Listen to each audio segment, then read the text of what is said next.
আর একটা দোয়া শিখাই দেই, ইনশাআল্লাহ এই দোয়া করলে রিজিক তো বাড়বেই ইনশাআল্লাহ, আপনার যত ঋণ আছে ইনশাআল্লাহ আল্লাহ পাক শোধ করে দিবেন। বিশ্বাস করলেন না? এই দোয়া শিখাই দিচ্ছি, এজন্য আমাকে হাদিয়া দেওয়া দরকার, স্পেশালি আমাকে এখন হাদিয়া দেওয়া দরকার। একটা গুরুত্বপূর্ণ দোয়া শিখাই দিচ্ছি। আলী রাদিয়াল্লাহু আনহু বলেছেন, কোনো ব্যক্তির যদি পাহাড়ের সমানও ঋণ থাকে, এই দোয়া যদি আমল করে আল্লাহ পাক ওই ঋণও শোধ করে দিবেন ইনশাআল্লাহ। ঋণ কেমন জানেন? ওই যে এখন মানুষ ঋণ নিচ্ছে 1 কোটি টাকা ব্যাংক থেকে, 2 কোটি টাকা ব্যাংক থেকে, হ্যাঁ, কত বছর, 10 বছরের জন্য, 20 বছরের জন্য বাড়ি করছে, তাই না?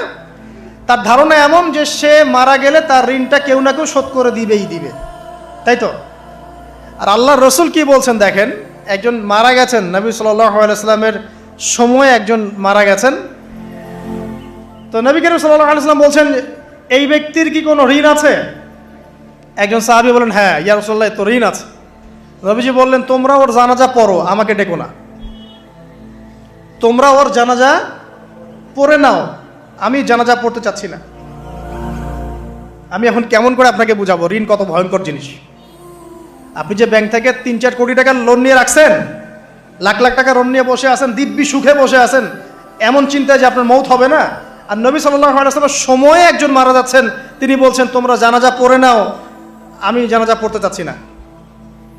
মানে ঋণগ্রস্ত ব্যক্তির জানাজাও তিনি পড়তেন না। তারপরে একজন এসে বললেন, ইয়া রাসূলুল্লাহ, আমি তার ঋণ শোধ করে দিব, তার যা ঋণ আছে আমি শোধ করে দিব। তখন নবী এসে জানাজা পড়লেন সাল্লাল্লাহু আলাইহি ওয়াসাল্লাম।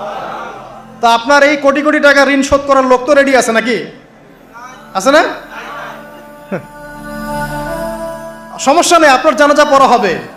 কারণ হুজুরকে আপনি 5,000 টাকা দিবেন, হুজুর জানাজা পড়াই দিবে, কোনো সমস্যা নেই।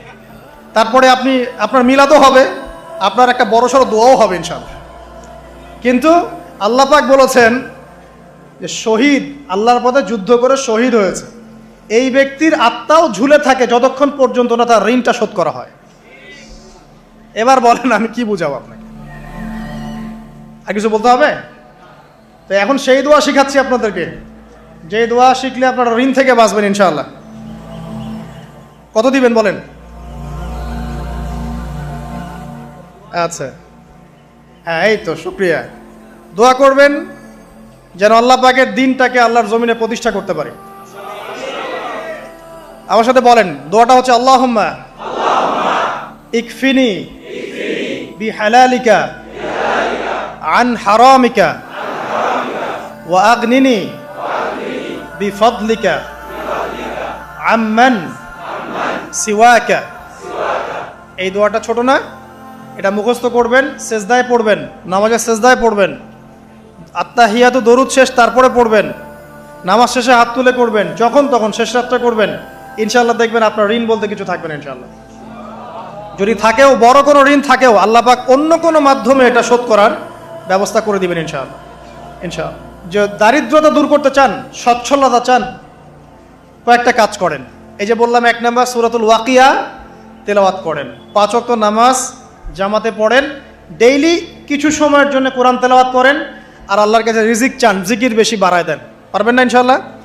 আমার জীবনে এমন ঘটনাও ঘটেছে, এটা এখন গল্পটা মনে পড়ে গেল তাই বলছি, যে 1,20,000 টাকা ঋণ আছে আমার, শোধ করার কোনো অপশন নাই।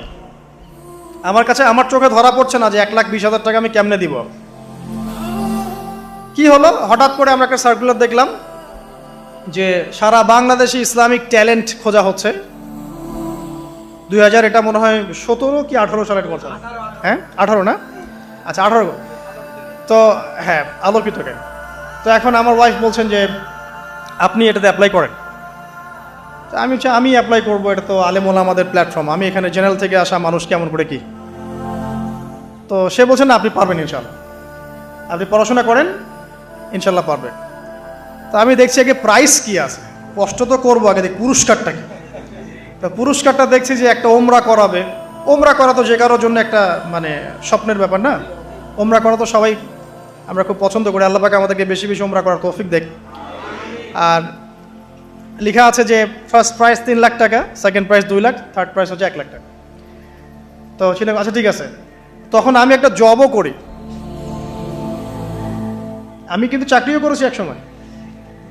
তো এখন জব ছেড়ে দিলাম, জবে থাকলে আমার এখন পড়াশোনা হবে না।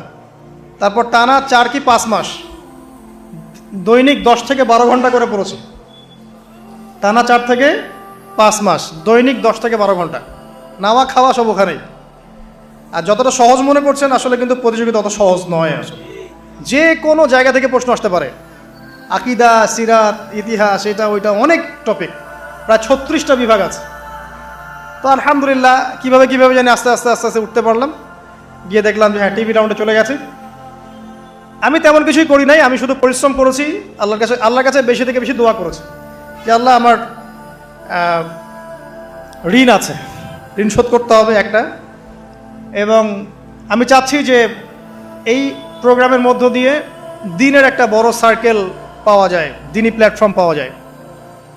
তো আলহামদুলিল্লাহ আল্লাহ পাকের ইচ্ছায় সেখানে একটা ভালো রেজাল্ট হলো এবং সেখানে ওমরাও করা হলো আলহামদুলিল্লাহ। এবং ক্যাশ তারা খুব তাড়াতাড়ি দিয়ে দিয়েছে।